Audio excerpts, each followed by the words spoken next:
Think of a fear you have never told anyone. Maybe it's a fear of a specific situation, maybe it's a fear of losing someone, or perhaps it's something so specific you feel weird even thinking about it. Do you know where that fear came from? Most people don't. They just know it's there, and they know it won't go away just because they want it to go. Today, we are going to the birthplace of the fear because once you understand where the fear is born, it loses its power over you. Let's start with what is fear. Fear isn't just a random emotion, it's a survival mechanism. Deep inside your brain, there is a tiny almond shaped structure called the amygdala. It's your internal sentry. Its job is to scan for danger and, in a fraction of a second, sound the alarm throughout your entire body. Your heart rate climbs, your breathing quickens, your muscles tighten. But the system isn't your enemy. It has kept humans alive for thousands of years. But here's the problem: the amygdala cannot distinguish between a real physical threat and an imaginary one. To your brain, the fear of a predator and fear of public speech feel exactly the same. So the question is, are your current fears based on real danger or something else entirely? Now let's find out the birthplaces of the fear. The first birthplace, past experiences. The brain is a pattern seeking machine. If you are hurt in a certain situation, the brain sounds the alarm the moment it sees something resembling to that event. Were you embarrassed as a child in front of a crowd? Now public speaking feels like a life or death threat.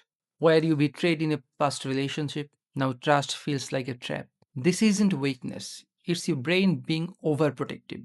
But often the protection is outdated. The second birthplace is learned fear. You don't have to experience the pain to fear it. You can learn it by watching. If a mother is constantly anxious about illness, the child learns that any bodily changes equals danger.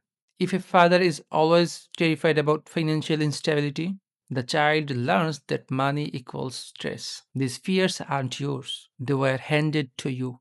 The third birthplace is the fear of the unknown. This is the deepest and most universal. Humans fear what he cannot predict. If the brain can't predict, it can't prepare. This is why sometimes we even fear good things like a new job, a new relationship, or a fresh start.